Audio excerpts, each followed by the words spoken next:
In 1987, someone made a movie using Barbie dolls, and it was so disturbing the family sued to have it banned forever. And that's just number 5 on this list. Here are 10 fantastically messed up movies from the 80s.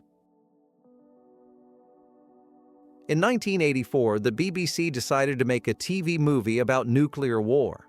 Not some action thriller where Bruce Willis saves the day, just what would actually happen if the bombs dropped on England.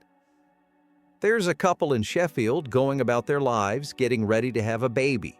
They're trying to ignore the news about tensions with the Soviets because what else are you supposed to do? This was right after the Soviet invasion of Afghanistan, and relations between the superpowers were about as bad as they'd been since the Cuban Missile Crisis. Then the bombs actually hit, and the movie shows you what happens over weeks, then months, then years. Society doesn't rebuild, it falls apart completely. People turn violent and basically crazy. Everything degenerates into nothing. It's honestly hard to watch this part, and the ending just makes it worse. The director Mick Jackson went on to make The Bodyguard with Whitney Houston and Kevin Costner, but Threads is the one people remember, especially now with everything going on in the world. Watching it just scares the shit out of you.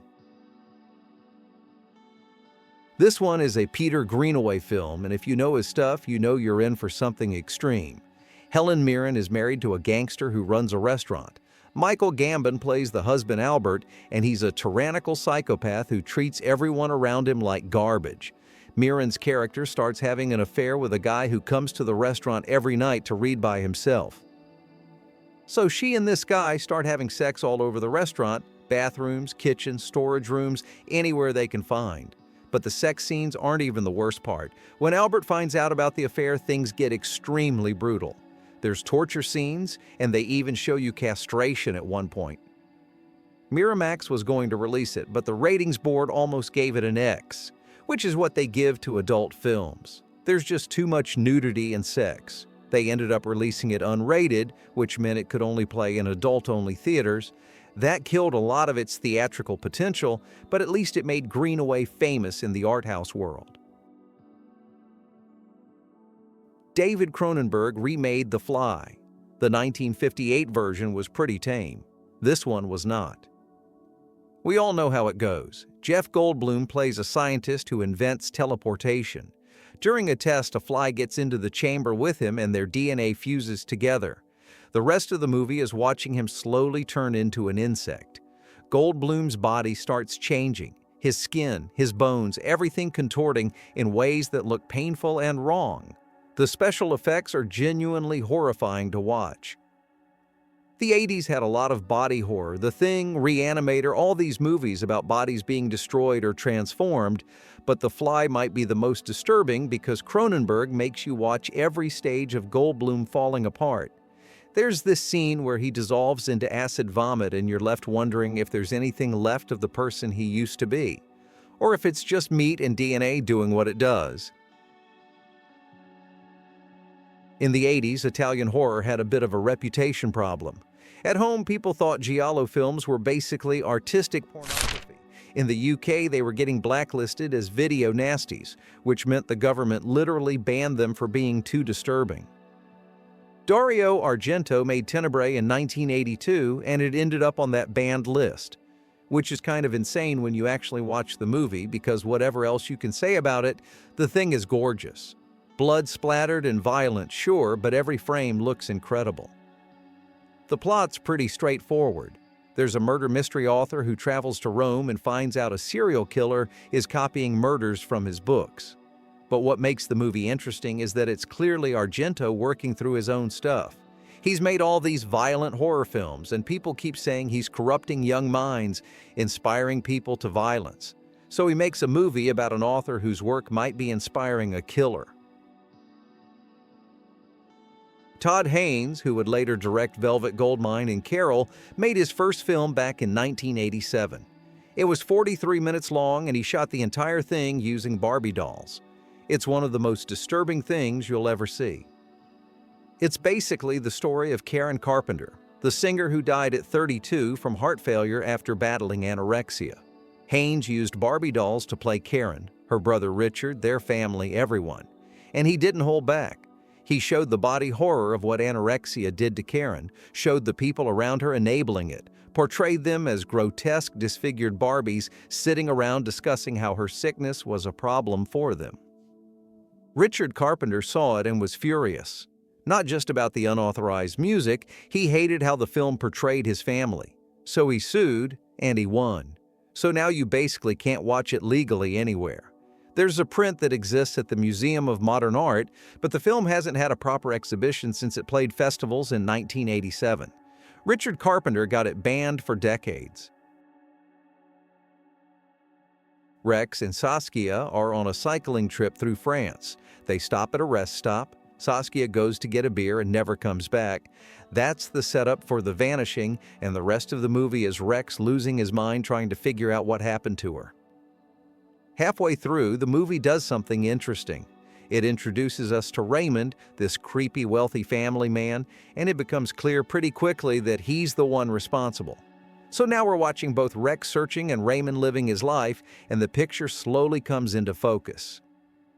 And the whole time you're watching, you want Rex to give up. You know nothing good is going to come from him finding out. But you also need him to keep going, because you want to know what happened as much as he does. What do you expect to find at the end? Maybe she's still alive somewhere, maybe she died quickly, maybe there's some explanation that makes sense. What you get, though, is worse than anything you imagined. I'm not going to spoil it, but the ending of The Vanishing is genuinely nightmarish, the kind of thing that stays with you. There's this photograph from the 1982 Berlin Film Festival. German director Rainer Fassbinder is celebrating his Golden Bear Award for Veronika Voss. In the background, James Stewart is watching him with this look of concern, like he knows something's very wrong. Fassbinder was 37 years old. He'd made over 40 films at that point, working at this insane pace fueled by drugs and barbiturates. Veronika Voss was his second to last film. A few months after that festival, after that celebration, he overdosed and died. The movie itself is about a fading actress who's completely hooked on morphine. Her doctor, who's also supposedly her best friend, is the one pumping her full of drugs, keeping her dependent. The whole thing is shot in this gorgeous black and white with lighting so bright and white it feels like staring into the afterlife. Maurice Pialat made a film about a girl named Suzanne who starts sleeping around after losing her virginity. Her family loses their minds over it. The father abandons the family for another woman. After he's gone, the mother and brother get even worse. The brother beats Suzanne every time he thinks she's been with someone, and the mother just lets it happen. They film these fights up close. You're not watching from a distance, you're in the room with them. And the whole time you get this sense that the family is enraged because they want what Suzanne has. The father leaves for another woman. The brother and mother stay and take it out on her. But Pialat never condemns anyone.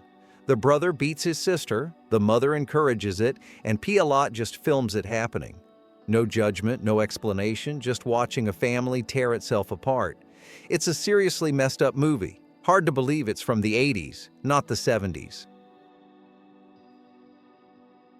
A documentary crew goes missing in the Amazon rainforest.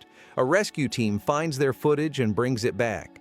When they watch the tapes, they discover the crew had been exploiting and manipulating the native tribe, staging brutal scenes until eventually the tribe killed them all. The film was accused of being a snuff film. People genuinely believed the murders on screen were real. But the real horror wasn't on screen, it was what happened during production. There's this scene where the documentary crew leader, Alan Yates, has sex with his colleague Faye right there in front of the tribe. The actress playing Faye, Francesca Ciardi, was uncomfortable with the nudity, and the director, Ruggero Deodato, dealt with this by screaming at her, in front of the entire cast and crew. According to the actor playing Yates, Deodato just berated her until she did it.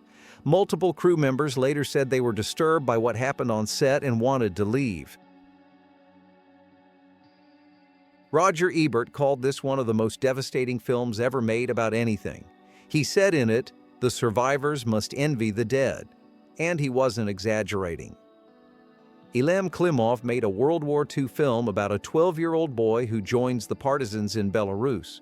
What he witnesses over the course of the film transforms his face from young and smiling to completely weathered and traumatized.